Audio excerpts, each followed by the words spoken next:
नमस्कार, सगरमाथा प्राइम समाचारमा स्वागत छ। म जयन्ती पुरासेनी। नमस्कार, म अपेक्षा ढुङ्गाना। सगरमाथा प्राइम समाचार सुरु गरौं अहिलेसम्मका मुख्य समाचारबाट।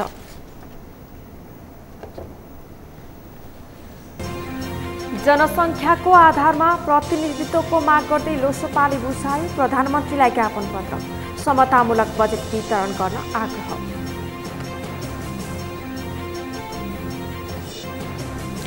यौन हिंसालाई दुरुत्साहन गर्न यस सम्बन्धी कानूनलाई संशोधन गर्न सरकार सकारात्मक रहेको गृहमन्त्री खाँडको भनाई। गल्ती गर्नेलाई कारवाही गर्ने प्रतिबद्धता। कोभिड विरुद्धको लडाईमा आफू नेतृत्वको सरकारले उल्लेखनीय काम गरेको एमाले अध्यक्ष ओलीको दावी। कोभिड नियन्त्रणमा नेपालले छिटो सफलता हासिल गरेको भनाई।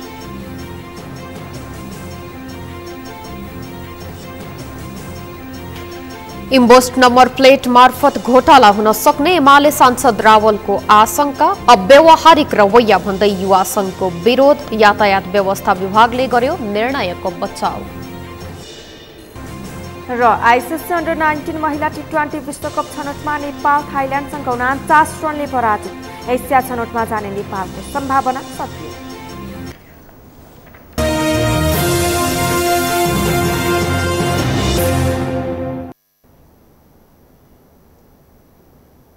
सगरमाथा प्राइम समाचार अब विस्तारमा।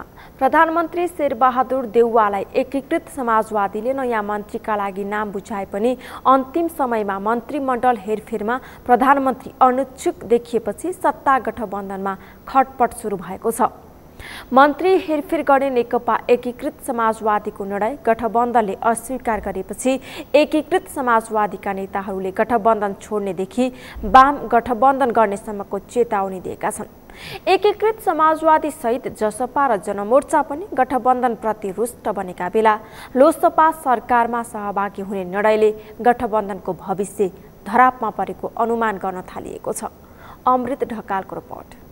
तत्काल प्रधानमन्त्री शेरबहादुर देउवाले एकीकृत समाजवादीका मन्त्री हेरफेर गर्न नमानेपछि नेपाली राजनीतिमा तरङ्ग सिर्जना भएको छ। एकीकृत समाजवादीको निर्णय प्रधानमन्त्री देउवाले उल्टाइदिँदा सत्ता गठबन्धनको भविष्य समेत सङ्कटमा परेको छ। स्थानीय तहको मत परिणामले चिडिएको एकीकृत समाजवादी गठबन्धनको पछिल्लो निर्णयले झनै रुष्ट बनेको छ। मन्त्री हेरफेर गर्ने पार्टीको निर्णयलाई गठबन्धनले अस्वीकार गरेपछि एकीकृत समाजवादीका नेताहरूले गठबन्धन छोड्नेदेखि वाम गठबन्धन गर्नेसम्मको चेतावनी गठबन्धनलाई दिएका छन्।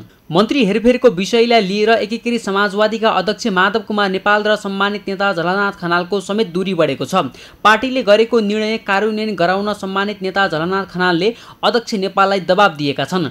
एमसीसी अनुमोदनसँगै गठबन्धनप्रति रुष्ट बनेका नेता खनाल स्थानीय तहको परिणामले झनै चिडिएका छन्। त्यसमाथि पार्टीको निर्णयलाई गठबन्धनले उल्टाइदिँदा उनलाई आगोमाथि घिउ थपे सरह भएको छ।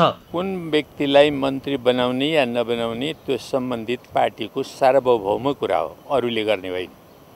हाम्रो पार्टीका तर्फबाट कसलाई मन्त्री बनाउने या नबनाउने भन्ने कुराको निर्णय नेकपा एकीकृत समाजवादीले गर्छ। यो धरतीका अरू कुनै ताकतले गर्ने कुरा होइन। स्थानीय तहको मत परिणामले एकीकृत समाजवादीसँगै माओवादी केन्द्र, जनता समाजवादी र राष्ट्रिय जनमोर्चा पनि गठबन्धनप्रति असन्तुष्टि देखिएका छन्।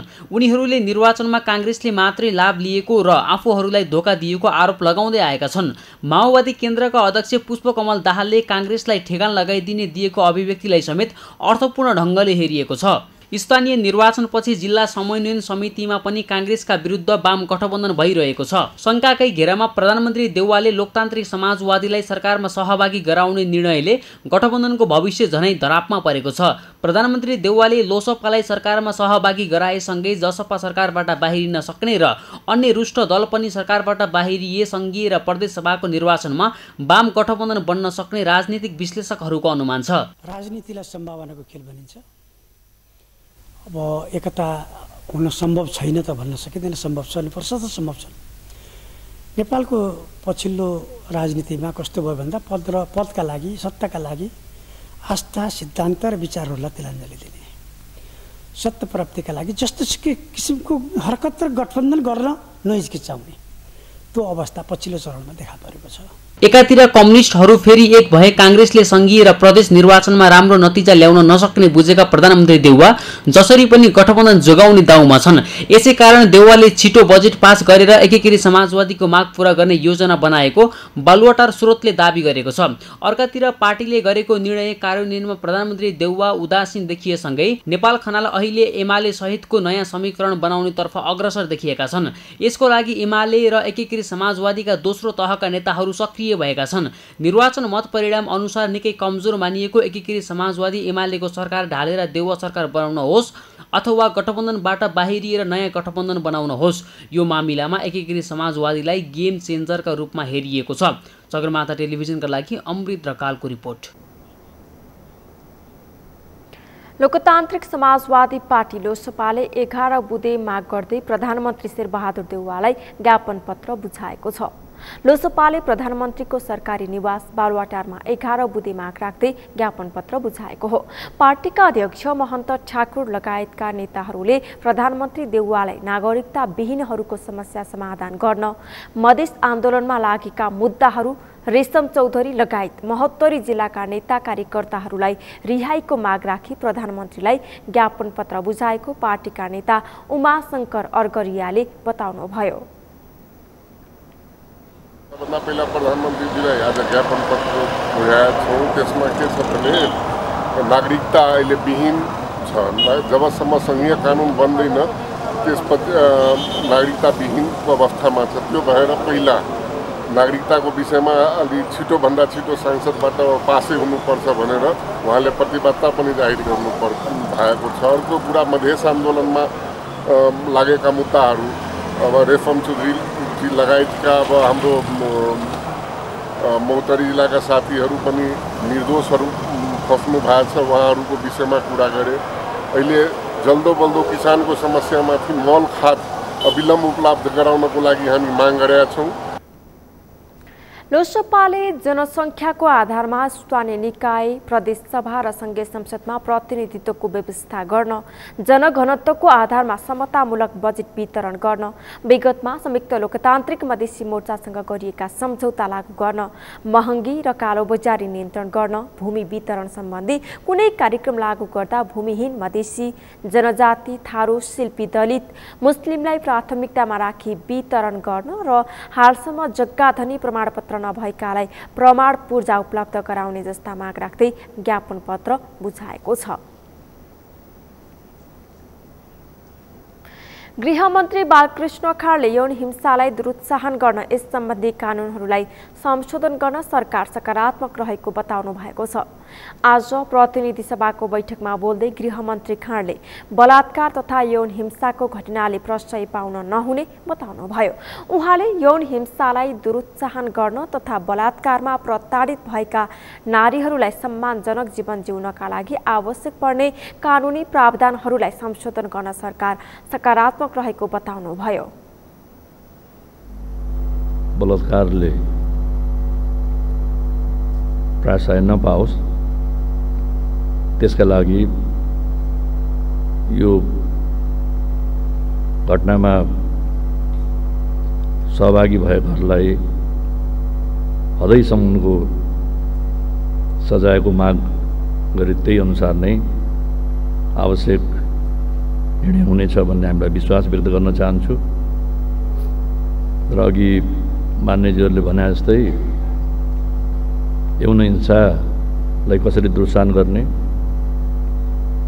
बलात्कार र सामूहिक बलात्कारमा प्रताडित भएका नारीहरूलाई सम्मानजनक जीवन जिउनको लागि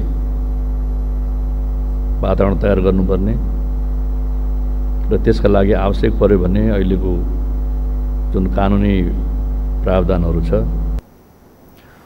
उहाँले बाँके जिल्लाको राप्ती सोनारी निवासी 16 वर्षकी युवतीमाथि 7 जना युवाहरूले सामूहिक बलात्कार गरेको घटनाको सम्बन्धमा आरोपीहरूलाई पक्राउ गरी आवश्यक कानुनी प्रक्रिया अगाडि बढाइएको जानकारी दिनुभयो। मन्त्री खाँडले यौन हिंसाको सम्बन्धमा विद्यालयको पाठ्य पुस्तकमै राखेर हिंसाबाट बच्न र हिंसा भएमा कानुनी कारबाही हुने बारेमा जानकारी दिनुपर्ने बताउनुभयो। गोली चलाउने आदेश नदिएको उहाँको चाहिँ धारणा छ।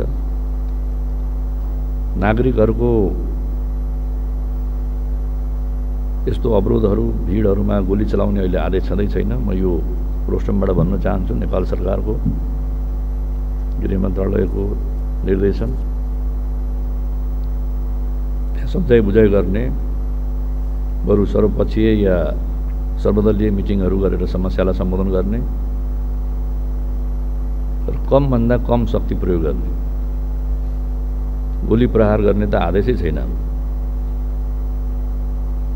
तर त्यहाँ सिडिओले पनि स्थानीय तहमा पनि आदेश दिएको थिएन भन्नुहुन्छ उहाँ।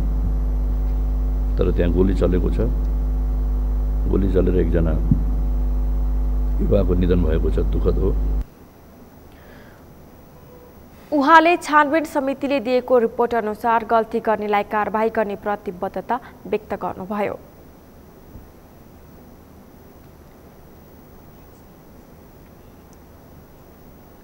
नेकपा एमालेका अध्यक्ष केपी शर्मा ओलीले कोभिड विरुद्धको लडाईँमा नेपालले छिटो सफलता हासिल गरेको दाबी गर्नुभएको छ।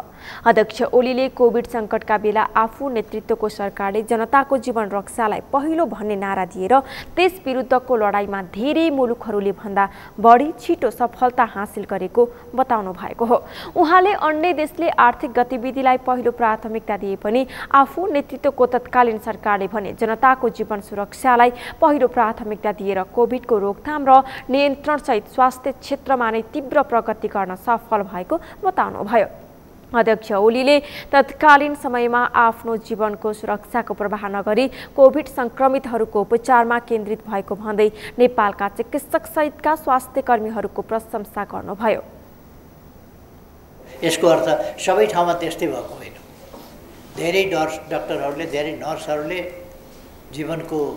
आफ्नै जीवनको, आफ्नै स्वास्थ्यको, आफ्नै सुरक्षाको परवाह नगरेर उपचार उपलब्ध गराउनु भएको थियो। र कतिपय देशहरूमा त्यस प्रकारको हाम्रोमा जति गम्भीरताका साथ हामीले लियौँ र जति छोटो समयमा हामीले तीव्र गतिमा जुन प्रगति गर्यौँ स्वास्थ्य क्षेत्रमा, अस्पतालहरूको विस्तार अथवा क्वारेन्टाइनहरूको निर्माण अथवा आइसोलेसन सेन्टरहरूको निर्माण, यो अरू विभिन्न प्रकारका औषधिहरू उपलब्ध गराउने कुरादेखि लिएर अक्सिजन उपलब्ध गराउने कुरा, भेन्टिलेटर उपलब्ध गराउने कुरा।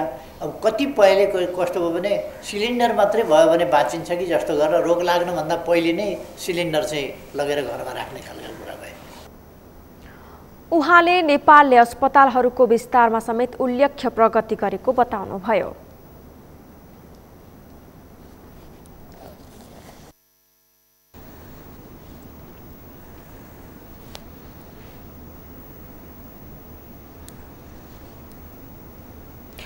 संस्कृति, पर्यटन तथा नागरिक उड्डयन मन्त्री प्रेम बहादुर आलेले पार्टीभित्रकै केही नेताहरू आफूलाई बदनाम गर्न लागि परेको आरोप लगाउनु भएको छ। पशुपति क्षेत्र विकास कोषले आयोजना गरेको विश्वरूपा मन्दिर तथा आसपासमा रहेका सत्तलको पुनर्निर्माणको शिलान्यास गर्दै मन्त्री आलेले पार्टीभित्रकै केही नेताहरू आफूलाई बदनाम गर्न लागि परेको आरोप लगाउनु भएको हो। उहाँले आफूलाई मन्त्री बन्ने लोभ नरहेको भन्दै अन्य नेताहरूलाई मौका दिने इच्छा भए मन्त्री बनाउन नेकपा एकीकृत समाजवादीका अध्यक्ष माधव कुमार नेपाललाई आग्रह गर्नुभयो। मन्त्री आलेले पार्टीका केही नेताहरूले प्रेम आलेले चलखेल गरेको भन्दै अन्तर्वार्ता दिइरहेको प्रति आपत्ति जनाउनुभयो। आदरणीय नेता माधव कुमार नेपाललाई मन्त्रीमण्डल निर्माण गर्दाखेरि 6 महिनाको लागि हामीलाई तोकिएको थियो र मैले त्यही बेला भनेको थिएँ हामीले त 8 महिना खान पायौँ, 2 महिना त ग्रेस मार्क पाइसक्यौँ। अरू साथीहरूलाई मौका दिने तपाईँको यदि इच्छा छ भने दिनुहोस्, म खुसी छु भनेर मैले सहमति पनि दिएको। तर हाम्रै पार्टीभित्रका केही चिप्ले चोरहरू, चिप्ले किराहरू आलेले धेरै चलखेल गर्यो भनेर इन्टरभ्यू दिइराखेका छन्। यहाँ सञ्चारकर्मी साथीहरू भएको हुनाले यो कुरा तपाईँहरूले सम्प्रेषण गर्नुहुनेछ भन्ने म आग्रह पनि गर्न चाहन्छु। मलाई कुनै मन्त्रीको लोभ छैन। म जति दिन जति समय यो कुर्सीमा बस्छु देश र जनताको श्री ननिउरिने गरी मैले काम गर्छु। मैले यो कुरा भन्दै आएको छु। मन्त्री आलेले 3 पटकसम्म जिल्ला अदालतदेखि सर्वोच्च अदालतसम्म पशुपति क्षेत्र विकास कोषले बतासले कब्जा गरेको धर्मशालाको विरुद्धमा मुद्दा हालेर जितेको बताउँदै अबको मुचुल्कामा वडाध्यक्षको पनि साथ रहने विश्वास रहेको बताउनुभयो। सत्तारूढ दल नेपाली कांग्रेसका महामन्त्री एवं सांसद गगन कुमार थापाले काठमाडौँको फोहोरको समस्या दीर्घकालीन रूपमा हल गर्न तत्काल केही अर्ब बजेटको व्यवस्था गर्न सरकारसँग माग गर्नु भएको छ। आज प्रतिनिधि सभाको बैठकमा विनियोजन विधेयकमाथिको छलफलमा भाग लिँदै महामन्त्री थापाले बन्चरे डाँडा र सिसडोलवासी सामु गरिएको प्रतिबद्धता पूरा गरेर मात्रै सो समस्याको दीर्घकालीन समाधान हुने भएकाले त्यसका लागि सरकारले आवश्यक बजेटको व्यवस्था तत्काल गर्नुपर्ने स्पष्ट पार्नुभयो। उहाँले फोहोर व्यवस्थापनमा कहाँनिर समस्या परेको हो सो बारेमा तत्काल संसदलाई जानकारी गराउन पनि शहरी विकास मन्त्री रामकुमारी झाँक्रीको ध्यान आकर्षण गराउनुभयो। मन्त्री झाँक्रीले संसदमा त्यसबारे जानकारी गराए समाधानका लागि आफूहरू लागि पर्ने महामन्त्री थापाको भनाइ छ। महामन्त्री थापाले ओभरफ्लाई अन्डरपास बनाउनका लागि काठमाडौँका लागि छुट्याइएको बजेट यहाँको फोहोर व्यवस्थामा लगाउन भौतिक पूर्वाधार तथा यातायात मन्त्रालयको पनि गम्भीर ध्यान आकर्षण गराउनुभयो। विकास मन्त्रीलाई यहाँ आएर सदनलाई जानकारी गराउनको लागि आग्रह गर्न चाहन्छु। के गर्यो भनेर सवाल जवाफ गर्नको लागि होइन, समस्या कहाँनिर पर्यो त्यो गाँठो फुकाउने कुरामा हामी मद्दत गर्न चाहन्छौँ। मद्दत कहाँनिर गर्न सकिन्छ भन्ने थाहा पाउनलाई यो सदनको सदस्यको रूपमा काठमाडौँको सांसदको रूपमा यो मद्दत गर्ने हाम्रो कर्तव्य पनि हो। यी भौतिक विकास मन्त्रालयको बजेटमा काठमाडौँमा यो पटक केही फ्लाइओभर बनाउने भनिएको छ, केही अन्डरपास बनाउने भनिएको छ। फोहोरको यो समस्या हल गर्नका निम्ति शहरी विकास मन्त्रालयको पैसाले पुग्दैन। बन्चरे डाँडा र सिसडोलमा हामीले गरेका प्रतिज्ञाहरू बाचाहरू पूरा गर्नको लागि अरबौँ रुपियाँ चाहिन्छ। यो वर्ष काठमाडौँमा अहिले यो पटक फ्लाइओभर नबनाए पनि हुन्छ, अन्डरपास नबनाए पनि हुन्छ। हामी काठमाडौँको सांसद मात्र होइन, बाहिरको सांसद बस्ने पनि काठमाडौँ हामीले निकालेको फोहोर बाहिरको 5वटा योजना काटे पनि हुन्छ। तर बन्चरे डाँडा र सिसडोलमा लामो समयदेखि हामीले प्रतिज्ञा गर्नको लागि जुन प्रतिज्ञा गरेका छौँ त्यो पूरा गर्नको लागि यो वर्षको बजेटबाट के अरब पैसा छुट्याउने हो भने फोहोरको दीर्घकालीन हल निस्कन्छ।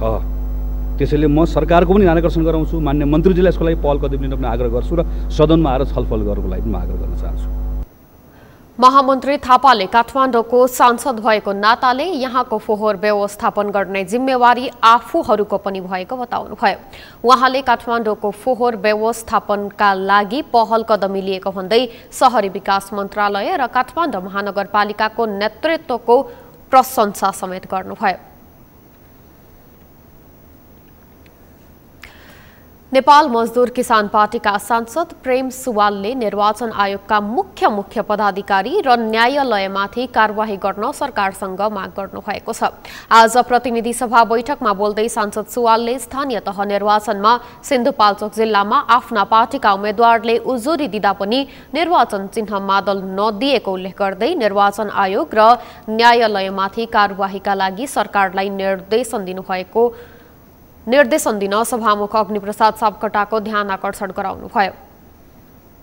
सिन्धुपाल्चोक जिल्लामा नेपाल मजदुर किसान पार्टीको चुनाव चिन्ह माडल दिइएन। यस विरुद्ध निर्वाचन आयोग र न्यायालयमा हाम्रो उम्मेदवारले उजुरी दिनुभयो तर पनि दिइएन। यसकारण निर्वाचन आयोगका मुख्य पदाधिकारीहरू र न्यायालयले प्रजातन्त्र खोज्ने काम गर्यो। आवश्यक कारबाही हुनुपर्छ। सभामुख महोदय मार्फत सरकारलाई निर्देशन हुन आग्रह गर्न चाहन्छु। प्रजातन्त्रको निम्ति यो आवश्यक छ। सभामुख महोदय, राजनीति शास्त्रको पुस्तकमा निर्वाचनमा जित्न पैसा र सामान बाँड्ने र निर्वाचन आयोगले पार्टीको चुनाव चिन्ह नदिनेलाई प्रजातन्त्र भनी परिभाषित गर्नुपर्ने दिन आयो कि? शब्दकोशमा पनि संयुक्त सरकारको अर्थ भागबण्डा, राजनीति भनेको घुस पक्षपात भनी फेर्नुपर्ने भयो कि? सांसद सुवालले निर्वाचन जित्न पैसा र सामान बाँड्नुपर्ने अवस्था आउन नदिन सरकारलाई सचेत गराउनुभयो।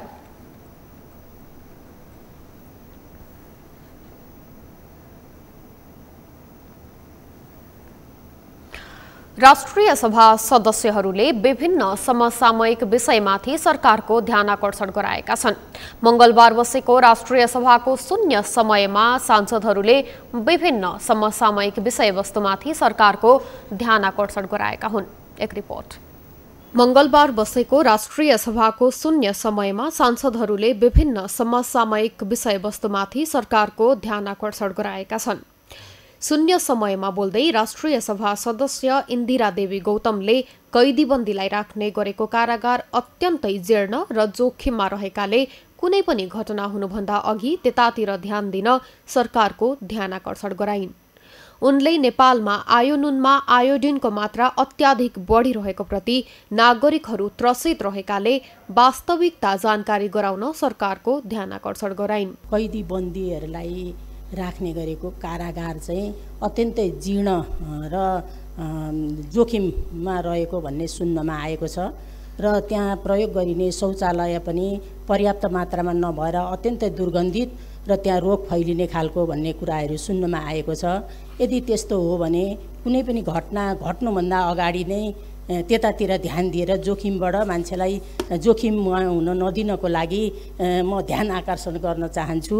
यो आयोनुनमा चाहिँ आयोडिनको मात्रा अत्यन्तै धेरै छ, खान उपयुक्त छैन भन्ने कुराहरू आइरहेको छ। यसले चाहिँ जनमानसमा एउटा त्रासको स्थिति सिर्जना गरेको छ। यो वास्तविकता के हो यतातिर पनि म एकपल्ट ध्यान आकर्षण गर्न चाहन्छु। त्यस्तै राष्ट्रिय सभा सदस्य जगप्रसाद शर्माले बर्दियामा बाघले आक्रमण गरेर मृत्यु हुने क्रम बढिरहेकाले त्यसप्रति सुरक्षा माग गर्दा सरकार पक्षद्वारा गोली चलाइएको घटनाप्रति सरकारको ध्यान आकर्षण गराए। बाघले आक्रमण गरेर एकजना मान्छेको मृत्यु भयो, त्यसको विरुद्धमा जो ढङ्गले सडकमा आरक्षभित्रका बाघ भालु लगायतका जङ्गली जनावरहरू रोकथामको निम्ति जो जुलुस गरिराखेको बेला पुलिसद्वारा गोली प्रहार गरेर नवीना चौधरी 18 वर्षको मृत्यु भएको छ। दुःखद घटना घटेको छ। उहाँप्रति म श्रद्धाञ्जली व्यक्त गर्न चाहन्छु र सरकारले यसरी बाँके बर्दिया लगायत धेरै ठाउँमा केही महिना यता बाघद्वारा आक्रमण गरेर धेरै मान्छेको मृत्यु भइसकेको छ। यसको संरक्षण गर्ने, यसको एउटा समस्या समाधान गर्नेको सट्टा जसरी गोली लागेर उसको मृत्यु भएको छ यसप्रति म ध्यान आकर्षण गराउन चाहन्छु। त्यस्तै राष्ट्रिय सभा सदस्य माया प्रसाद शर्माले कर्णाली प्रदेशका उच्च पहाडी क्षेत्रमा हावा चल्न साथ बिजुली र सञ्चार टावर टुट्ने समस्याको समाधानका लागि सरकारले विशेष पहल गर्नुपर्ने बताए। हावा चल्ने बित्तिकै पानी पर्ने बित्तिकै विद्युत जाँदैन। कर्णालीका सबै जिल्लाहरूमा विद्युत अवरोध हुन्छ। यसका निमित्त विशेष पहल गरोस् भन्ने अनुरोध गर्न चाहन्छु सरकारलाई। र यो सञ्चार टावरहरू पनि छैनन्, मोबाइलहरू चल्दैनन्। त्यसकारणले कर्णाली प्रदेशभित्र सञ्चार टावरको निमित्त विशेष। त्यस्तै राष्ट्रिय सभा सदस्य राधेश्याम पासवानले सरकारले तत्काल रगतमा गरेको मूल्य वृद्धि फिर्ता गर्नुपर्ने बताए। रगतदान जीवनदान हो भन्ने हो, तर सरकारले यसलाई पटक पटक मूल्य वृद्धि गरेको छन्। यो रगतका मूल्य फिर्ता गरियोस् भन्ने म अध्यक्ष मार्फत सरकारसँग माग गर्न चाहन्छु। त्यस्तै राष्ट्रिय सभा सदस्य शारदा देवी भट्टले सरकारले बलात्कार जस्ता घटनामा गम्भीर चासो नदिएको आरोप लगाउँदै महिला हिंसा सरकारको पहिलो प्राथमिकतामा हुनुपर्ने बताइन्। देशभर महिला हिंसा बलात्कार घटना दिनु जसो भइरहेको अवस्था छ। सरोकार र सरकार पक्षले यतातिर गम्भीर चासो नदिँदा पीडितले न्याय पाइरहेका छैनन् भने अपराधीहरूको मनोबल बढिरहेको छ।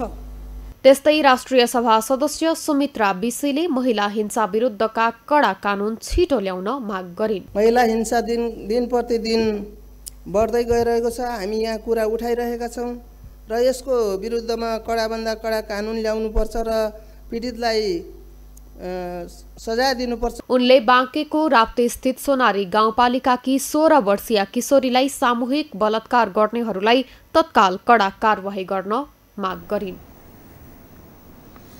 समाचारमा पालो भएको छ विश्रामपछि। इम्बोस्ट नम्बर प्लेट मार्फत घोटाला हुन सक्ने एमाले सांसद रावलको आशंका, अव्यावहारिक रवैया भन्दै युवा संघको विरोध, यातायात व्यवस्था विभागले गर्यो निर्णायकको बचाउ। विद्युत आपूर्ति नहुँदा उद्योगमा समस्या भएको भन्दै वीरगञ्जका उद्योगी व्यवसायी चिन्तित, प्राधिकरण विरुद्ध आन्दोलनमा उत्रने व्यवसायीको चेतावनी। र निजगढ अन्तर्राष्ट्रिय विमानस्थल निर्माण कार्य अघि बढाउन स्थानीयको दबाव, विकासको काम रोक्न नहुने भनाई।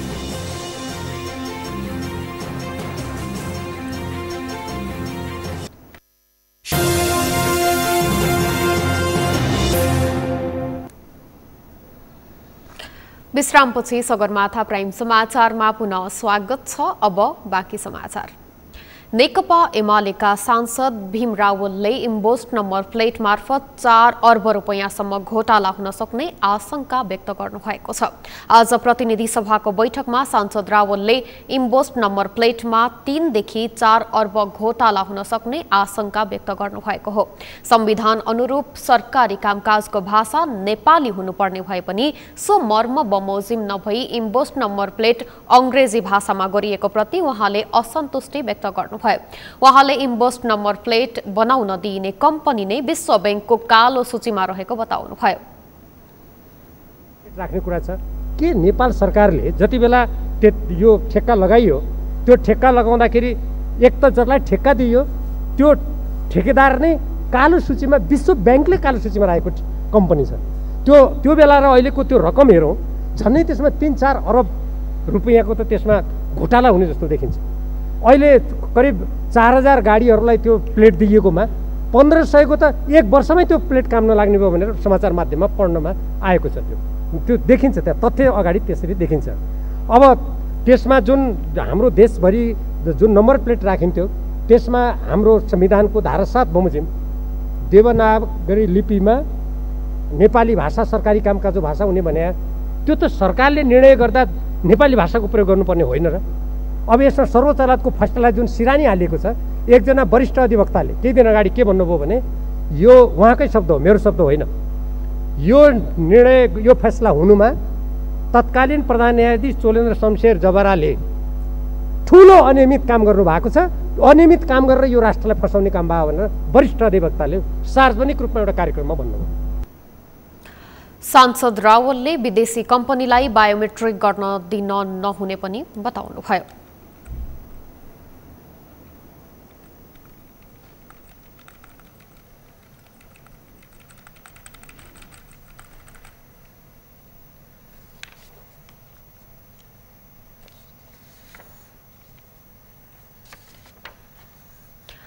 सहज रूपमा विद्युत आपूर्ति नहुँदा उद्योग बन्द हुने स्थिति सृजना भएको भन्दै वीरगञ्जका उद्योगी व्यवसायी चिन्तित बनेका छन्। केही दिनदेखि लगातार रूपमा विद्युत ट्रिपिङका कारण पर्सास्थित वीरगञ्जका उद्योग कल कारखाना बन्द हुने अवस्थामा पुगेको भन्दै प्लास्टिक उद्योग व्यवसायी चिन्तित बनेका हुन्। विद्युतमा देखिएको समस्या सम्बन्धित निकायले तत्काल समाधान गर्न पहल नगरे आन्दोलनमा उत्रने समेत व्यवसायीहरूले चेतावनी दिएका छन्। पर्साबाट नरेश सट्राफको रिपोर्ट। सोमबार वीरगञ्जका प्लास्टिक उद्योग व्यवसायी संघले नेपाल विद्युत प्राधिकरण वीरगञ्ज वितरण केन्द्रमा ज्ञापन पत्र बुझाएका छन्।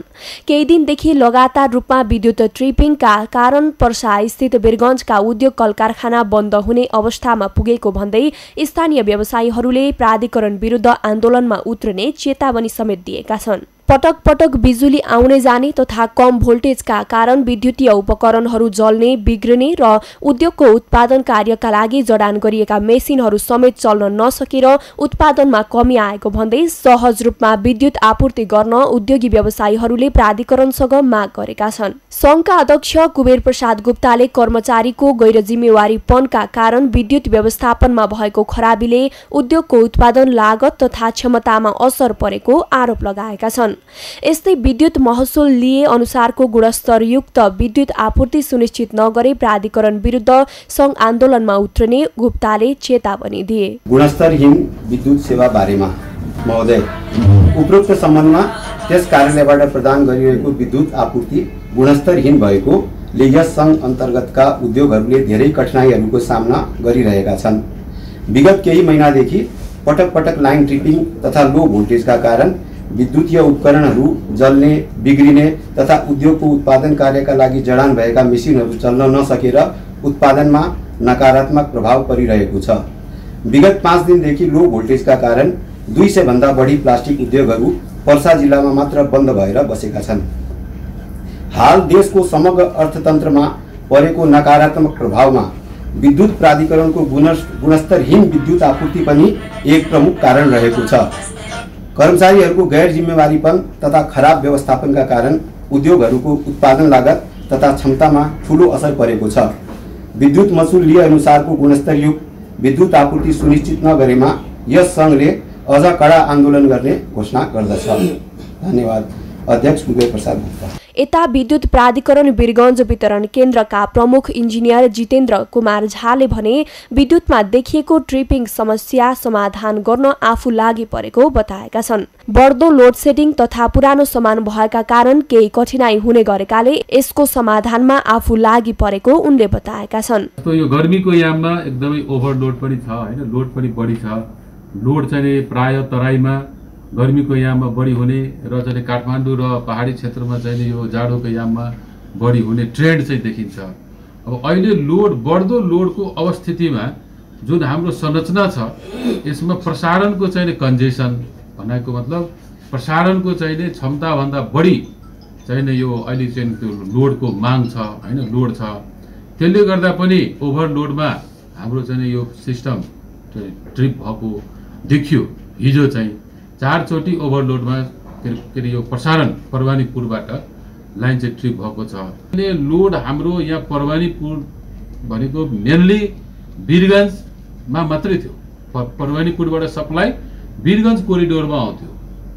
अब अहिले के छ, त्यो 45 MVA को ट्रान्सफर्मर जलिसकेपछि परवानीपुरबाट तपाईको त्यहाँनिर सिमरामा पनि अब जस्तो अब ठुला उद्योगहरूमा त्यहाँ पनि तपाईको सप्लाई जाँदैछ। त्यसले गर्दा परवानीपुरको लोड चाहिँ अहिले बढेको कारणले हाम्रो होल सिमरा र वीरगञ्ज कोरिडोरको भोल्टेज चाहिँ विद्युत प्राधिकरणकै कारण देशको समग्र अर्थतन्त्रमा नकारात्मक असर पर्दै गएको व्यवसायीहरूको भनाइ छ।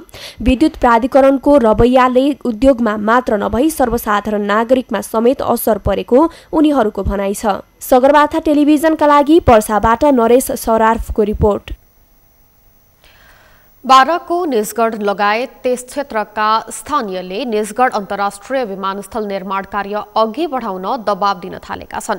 तराईमा बढ्दै गएको गर्मीको कुनै प्रवाह नगरी उनीहरूले विमानस्थल बनाउन माग गर्दै सडकमा उत्रिएका छन्। बाराको टागिया बस्तीमा बनाउन लागेको बहुचर्चित निजगढ अन्तर्राष्ट्रिय विमानस्थल निर्माणमा सर्वोच्च अदालतको निर्णयले रोकिएपछि अदालतको विरोधमा उनीहरू उत्रिएका हुन्। अन्तर्राष्ट्रिय विमानस्थल निर्माण गर्न स्थान परिवर्तन गर्न आएको अदालतको निर्णय विकास प्रेमी पक्षधरहरूमाथि प्रहार भएको उनीहरूले आरोप लगाएका छन्। बाराबाट जितलाल श्रेष्ठको रिपोर्ट। निजगढ अन्तर्राष्ट्रिय विमानस्थल निर्माणमा सर्वोच्च अदालतले रोक लगाएको भन्दै स्थानीय आन्दोलित भएका छन्। सर्वोच्चको निर्णय तत्काल खारेज गर्नुपर्ने भन्दै उनीहरू सडक आन्दोलनमा उत्रिएका हुन्। सरकारले बाराको टागिया बस्तीमा बनाउन लागेको अन्तर्राष्ट्रिय विमानस्थल निर्माण कार्यलाई अगाडि बढाउन माग गर्दै बाराका स्थानीयले 12 दिनदेखि निरन्तर रूपमा सडक प्रदर्शन गर्दै आएका छन्। जिल्लाको निजगढ, कोहलवी, मनहरवा, सिमरा लगायतका स्थानहरूमा सडक अवरुद्ध गर्दै स्थानीयले मसाल जुलुस लगायत अन्य विभिन्न विरोधका कार्यक्रमहरू गर्दै आएका छन्। तराईमा बढ्दै गएको गर्मीको समेत कुनै प्रवाह नगरी उनीहरूले निजगढ विमानस्थल नबनाउने गरी गरेको सर्वोच्चको निर्णय विरुद्ध विरोध गर्दै आएका हुन्। यसैबीच सोमबार दिउँसो पूर्व पश्चिम राजमार्ग अन्तर्गत निजगढ सडकमा स्थानीयले करिब 2 घण्टा मानव साङ्लो बनाई सो निर्णयको विरोध गर्दै निजगढ अन्तर्राष्ट्रिय विमानस्थल निर्माण गर्न दबाब दिएका छन्। वास्तवमै यो आन्दोलन सञ्चालन गर्नुपर्ने बाध्यता भनेको सर्वोच्च अदालतले जुन निषेधाज्ञा वातावरण नाममा निर्णय गर्यो र यो निजगढमा नगरिकन अर्को ठाउँमा स्थानान्तरण गर्नुपर्छ भनेर भनेको छ। त्यो स्थानान्तरण गर्नुपर्छ भन्ने नाममा चाहिँ हामीले अन्त काहीँ नभएर र अन्त प्राविधिक हिसाबले र हरेक हिसाबले र निजगढै स्थानान्तरण गर्नुपर्छ, निजगढै एयरपोर्ट बन्नुपर्छ भनेर 30औं वर्षबाट लगानी गरेको छ। राज्यले लगानी गरेको छ, वातावरण हिसाबले ठिक हो भनेको छ र प्राविधिक हिसाबले ठिक हो भनेको छ। त्यो ठिक हो भनेको ठाउँमा आज आएर 30 वर्षपछि र लगभग 3 अरबभन्दा पैसा बढी खर्च भइसकेपछि जुन निर्णय गरेको छ त्यो निर्णय गलत निर्णय हो। त्यो निर्णयको विरुद्धमा हाम्रो आन्दोलन हो। जबसम्म यो चाहिँ निर्णय सच्याउँदैन तबसम्म हाम्रो आन्दोलन जारी रहन्छ। यो नेपाल सरकारले यो 30 वर्ष अगाडि नै नेपालमा दोस्रो अन्तर्राष्ट्रिय विमानस्थल चाहिन्छ भनेर चाहिँ प्राविधिक रूपमा यो देशभरि यो यो अध्ययन गर्दाखेरि निजगढ मात्र यस्तो उपयुक्त स्थान भेटियो जुन स्थानमा दोस्रो अन्तर्राष्ट्रिय विमानस्थल प्राविधिक रूपमा उपयुक्त छ भनेर निर्णय गरिसकेपछि यो आयोजनाका लागि अरबौं खर्च भइसकेपछि आज एकाएक वातावरणको नाममा जुन यो आयोजनालाई फेल गराउने काम अथवा यो आयोजनामा अवरोध ल्याउने काम सर्वोच्चले गरेको छ यसको औचित्य भनेको यही हो। यो विकास विरोधी नै काम हो। यो नेपालको गेम चेन्जरको रूपमा हेरिएको यो आयोजनालाई आज 5 जना न्यायाधीशको निर्णयले यो आयोजना धरापमा पार्ने काम भएको छ। यसको विरुद्धमा निजगढवासी आज उर्लिएको अवस्था छ। अगाडिको रणनीति भनेको यो आन्दोलनलाई रोकिँदैन।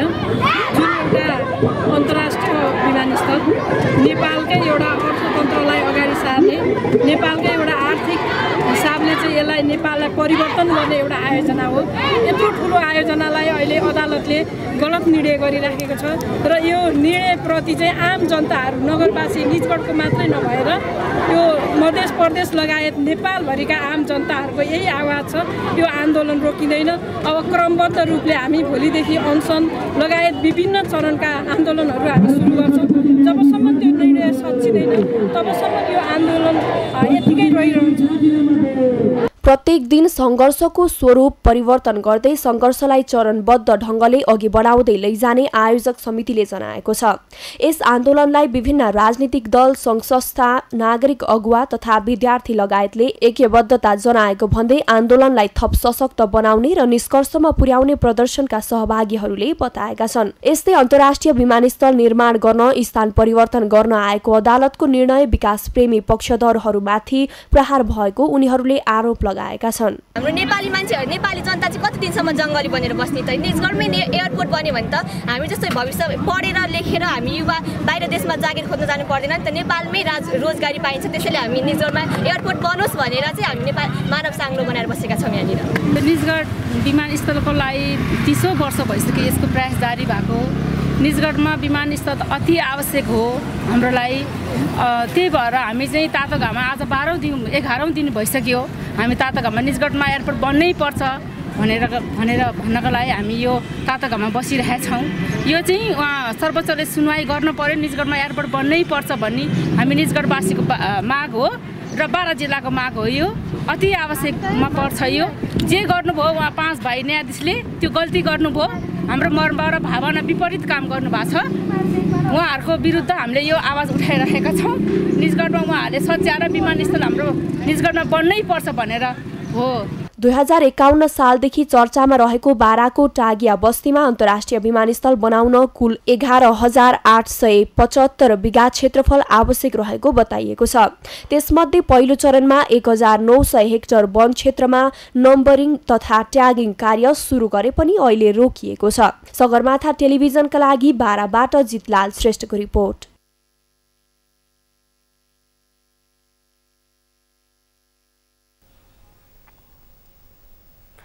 काठमाडौँको मुख्य सडकदेखि विभिन्न चोक तथा गल्लीहरूमा फोहोरको डङ्गुर थुप्रिएका छन्। जथाभावी फोहोर फाल्दा थुप्रिएको फोहोरका कारण सवारी आवत जावतमा समेत समस्या हुँदै आएको छ। लामो समयदेखि उठ्न नसकेको फोहोर कुहिएर निस्केको दुर्गन्धले पैदल यात्री तथा सडक छेउछाउका स्थानीयको स्वास्थ्यमा असर पर्ने देखिएको छ। संकल्प बोहराको रिपोर्ट।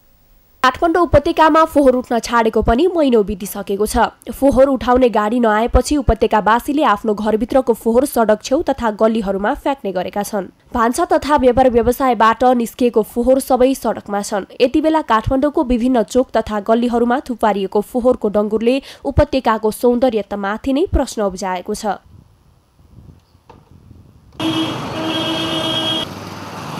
उपत्यकामा फोहोरका डङ्गुरको व्यवस्थापन नहुनु सदियौंदेखिको समस्या जस्तै बनेको छ। काठमाडौँको विभिन्न चोक तथा गल्लीहरूमा जथाभावी रूपमा फोहोर थुप्रिँदा पैदल यात्रुलाई मात्र नभई सवारी साधन आवत जावतमा समेत समस्या हुने गरेको छ। सडक छेउमा थुपारिएको फोहोर नउठ्दा उपत्यकाको सौन्दर्यतालाई पनि असर पारिरहेको छ। त्यससँगै फोहोरबाट फैलिएको दुर्गन्धले नागरिकको स्वास्थ्यमा समेत असर पुर्याइरहेको छ।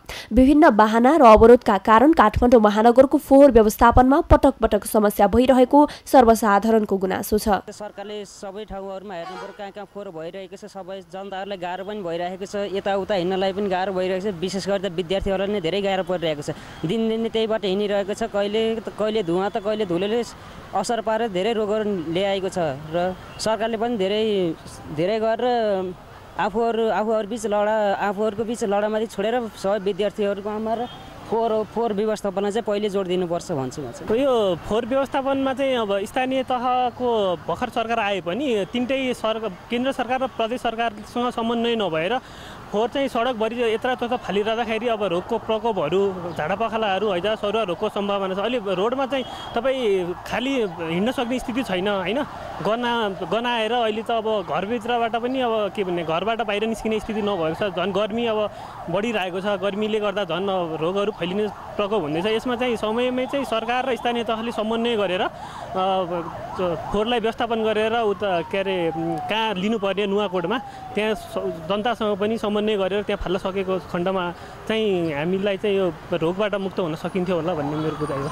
अहिले अब फोहोर व्यवस्थापनको कारण चाहिँ अब यहाँ सबै मान्छेहरू अरू ठाउँमा सेवा सुविधा नपाएको भएर सबैजना काठमाडौँमा आएको भएर पपुलेसन हाई भएको हो नि त। त्यसकै कारण पनि फोहोर व्यवस्थित नभएको जस्तो लाग्छ। चाहिने भन्दा बढी फोहोर भयो नि त उत्पादन। यहाँ राज्यमा जतिवटा यो प्लान पोलिसीहरू बनेछ नि त्यो चाहिँ राम्रोसित युटिलाइज हुनु पऱ्यो क्या भन्नाले अब इम्प्लिमेन्ट हुनु पऱ्यो। त्यो जब इम्प्लिमेन्ट हुन्छ तब मात्र केही हुन्छ कि अब हामी आफूबाट नि सुरु गर्नुपर्छ कि फोहोर व्यवस्थापनको लागि। अब जस्तै हामी चक्लेट खान्छौँ होइन, अब सबै चारैतिर हेर्छौँ फोहोर छ भन्यो, अब त्यो एउटा फोहोर नफालेर किन हुन्छ र भन्छौँ होइन। त्यही सोध्छौँ अनि फोहोर फालिदिन्छौँ कि। मङ्गलबार काठमाडौँबाट फोहोर लिएर गएका गाडीलाई बन्चरे डाँडा ल्यान्डफिल साइट प्रभावित क्षेत्र सरकार समितिले रोकेपछि प्रहरीले बल प्रयोग गरी अवरोध हटाएको छ। शहरी विकास मन्त्रालय, काठमाडौँ महानगरपालिका र प्रभावित क्षेत्रका पालिकाहरू, धुनीबेसी नगरपालिका र ककनी गाउँपालिका बीच भएको सहमतिपछि फोहोर लिएर गएका गाडीलाई स्थानीयवासीले रोकेपछि अवरोध हटाइएको हो। तर तत्कालका लागि सरकारले प्रहरी प्रशासनको सहारामा फोहोर व्यवस्थापन गरे पनि त्यसले दीर्घकालीन समस्या समाधान नहुने प्रश्न छ। सरकारले उपत्यकाको फोहोर व्यवस्थापनका लागि असन्तुष्ट पक्षसँग वार्ता र सहकार्य गरी त्यसको दीर्घकालीन उपाय खोज्न आवश्यक छ। सगरमाथा टेलिभिजनका लागि क्यामेरामा केशव तिमल सेनाका साथमा संकल्प बोहरा, काठमाडौँ। काठमाडौँ उपत्यकामा फोहोर व्यवस्थापनमा लामो समयदेखि समस्या हुँदै आएको छ। व्यवस्थापनका लागि विभिन्न कामहरू भएको भए पनि समस्या पटक पटक बल्झिँदै आएको छ। काठमाडौँ महानगरमा भने नवनिर्वाचित मेयर बालिन्द्र शाहले फोहोर व्यवस्थापनलाई प्राथमिकतामा राखेर दौडधुप गरिरहेको भए पनि समस्या भने अझै उस्तै छ। यसै सन्दर्भमा आज हामीले सगरमाथा जनबोलीमा सर्वसाधारणलाई सोधेका थियौं, काठमाडौँ उपत्यकाको फोहोर व्यवस्थापन गर्न नसक्नुलाई के भन्नुहुन्छ? हेरौं उनीहरूको भनाई उनीहरूकै शैलीमा।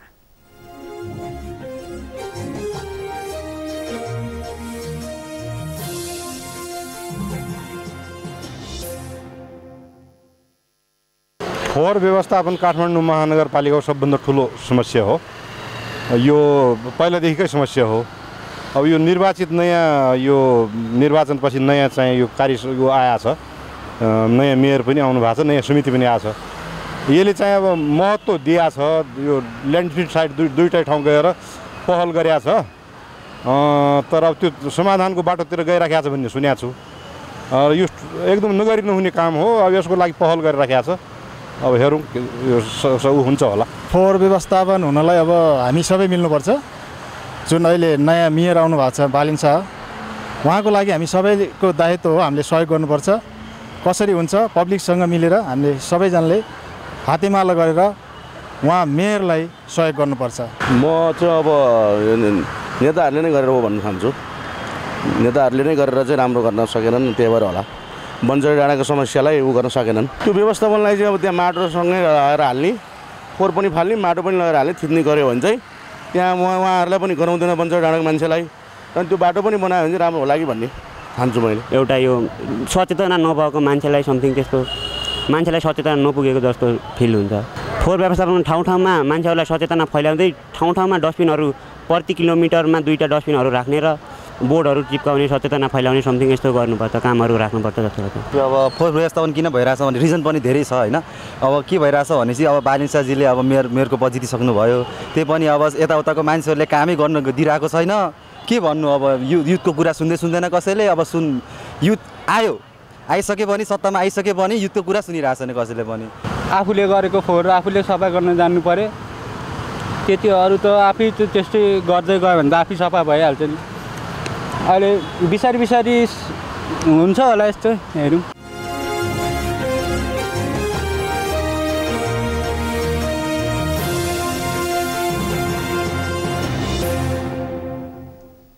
सगरमाथा प्राइम समाचारमा एकैछिन विश्रामपछि वीरगञ्ज चिनी कारखाना पुनः सुचारू हुने खबरले स्थानीय उत्साहित, रोजगारी वृद्धि हुने तथा मुलुकको अर्थतन्त्रमा सकारात्मक प्रभाव पर्ने विश्वास। राइसेस अन्डर-19 महिला T20 विश्वकप छनौटमा नेपाल थाइल्याण्डसँग 49 रनले पराजित। एसिया छनौटमा जाने नेपालको सम्भावना सकियो।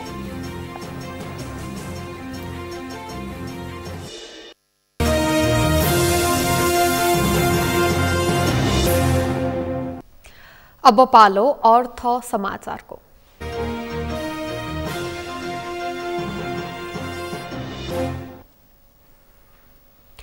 2 दशकदेखि बन्द रहेको वीरगञ्ज चिनी कारखाना पुनः सुचारू हुने खबरले स्थानीयहरू उत्साहित भएका छन्। संसदमा आर्थिक वर्ष 2079-80 को लागि बजेट प्रस्तुत गर्ने क्रममा अर्थमन्त्री जनार्दन शर्माले बन्द भएको वीरगञ्ज चिनी कारखाना र कृषि औजार कारखाना सरकारले पुनः सञ्चालनमा ल्याउने घोषणा गरेपछि स्थानीयहरू उत्साहित बनेका हुन्। सरकारले दृढ संकल्पका साथ वीरगञ्ज चिनी कारखाना सञ्चालनमा ल्याउन चाहे सम्भव हुने उद्योगीहरूको भनाइ छ। एक रिपोर्ट।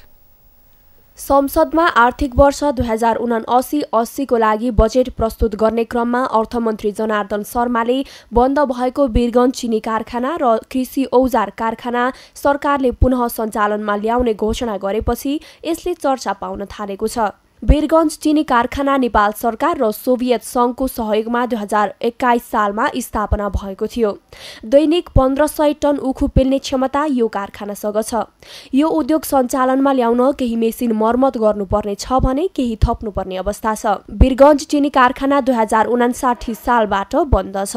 वीरगञ्ज चिनी कारखानाका अधिकांश कर्मचारी स्वैच्छिक अवकाश लिइसके पनि झण्डै 2 दर्जन कर्मचारीहरू अहिले पनि करारमा कार्यरत छन्। ऋणले थिचिएको र घाटामा गएको देखाएर 2059 सालमा सरकारले निजीकरण ऐन 2050 अनुसार खारेजीको निर्णय गरेको थियो। खारेज हुनुभन्दा करिब 10 वर्ष अगाडिसम्म चिनी कारखानाको आम्दानी उच्च थियो। प्रत्येक उपकेन्द्रहरूमा पक्की घर रहेको कारखानाले आफै विद्युत उत्पादन गर्दथ्यो। 2046 सालपछि निरन्तर घाटामा गएपछि उद्योग समस्यामा परेको थियो। कर्मचारीको तलब दिन पनि अप्ठ्यारो भएपछि सरकारले खारेजीको निर्णय गरेको पूर्व कर्मचारी बैजनाथ राउत कुर्मीले बताएका छन्। अगर यहाँ चीनी मिल बनता तो हमने के पिपरावासी सब अपन अपन जमीन अनुदान में देम सन। उस समय में 100 रुपया 50 रुपया कट्ठा जमीन सरकार मूल्यांकन कैले रहे।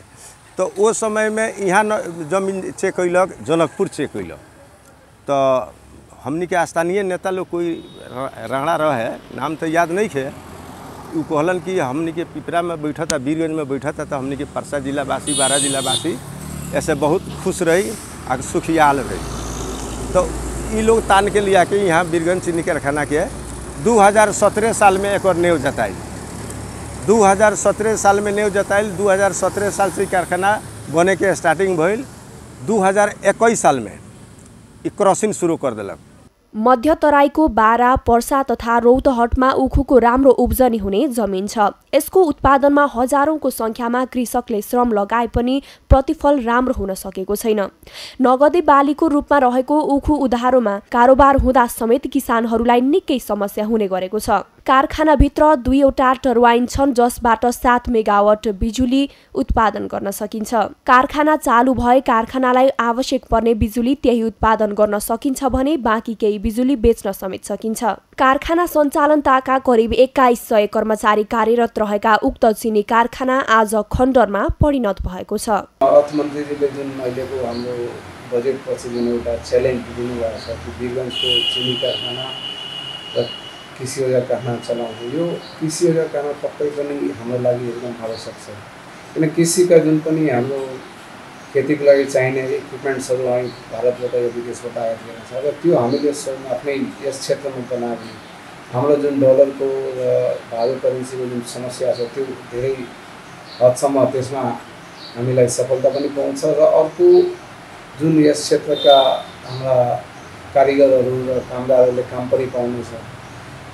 चिनी कारखानालाई हामीले अलिकति च्यालेन्ज जस्तो हेरिरहेको छौँ, किन एउटा त त्यो बस्तीको बिचमा आइसकेको छ र त्यसका मेसिनहरू पनि धेरै पुराना भइसकेछन्। आजको यस युगमा त्यो कतिको सफल होला त्यो एउटा च्यालेन्ज जस्तो म हेरिरहेको छु। चिनी उत्पादनमा प्रयोग गरिएको महँगा र महत्त्वपूर्ण मेसिनहरूमा खिया लागेको र कारखाना बन्दको मार केवल कर्मचारीलाई मात्र नभई मुलुकको अर्थतन्त्रमा समेत परेको पूर्व कर्मचारी अवधि 4 जना सेक्युरिटी गार्ड छन् र 3 जना प्रशासनिक रेखदेख गर्ने सेक्युरिटी इन्चार्ज लगायत बिजुली पानी इत्यादिको सबै। सरकारले दृढ संकल्पका साथ वीरगञ्ज चिनी कारखाना सञ्चालनमा ल्याउन चाहे सम्भव हुने उद्योगीहरू बताउँछन्। कारखानामा रहेको मेसिनहरू सुरक्षित हुँदा मर्मत सम्भार गरी सञ्चालनमा ल्याउन सकिने, तर अन्डरग्राउन्डका तारहरू भने फेर्नुपर्ने उनीहरूको भनाइ छ।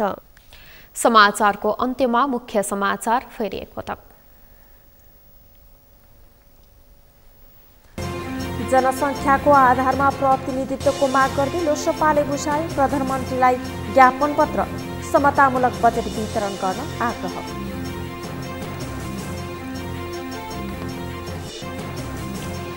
यौन हिंसालाई दुरुत्साहन गर्न यस सम्बन्धी कानूनहरूलाई संशोधन गर्न सरकार सकारात्मक रहेको गृहमन्त्री खाँडको भनाई, गल्ती गर्नेलाई कारवाही गर्ने प्रतिबद्धता। कोभिड विरुद्धको लडाईमा आफू नेतृत्वको सरकारले उल्लेखनीय काम गरेको एमाले अध्यक्ष ओलीको दावी, कोभिड नियन्त्रणमा नेपालले छिटो सफलता हासिल गरेको भनाई।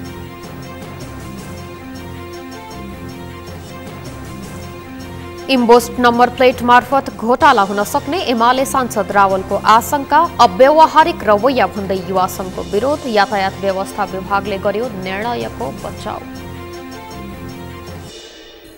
राजस्थान अन्डर-19 महिला टी20 विश्वकप छनौटमा नेपाल थाइल्यान्डसँग 49 रनले पराजित। एसिया छनौटमा जाने नेपालको सम्भावना सकियो।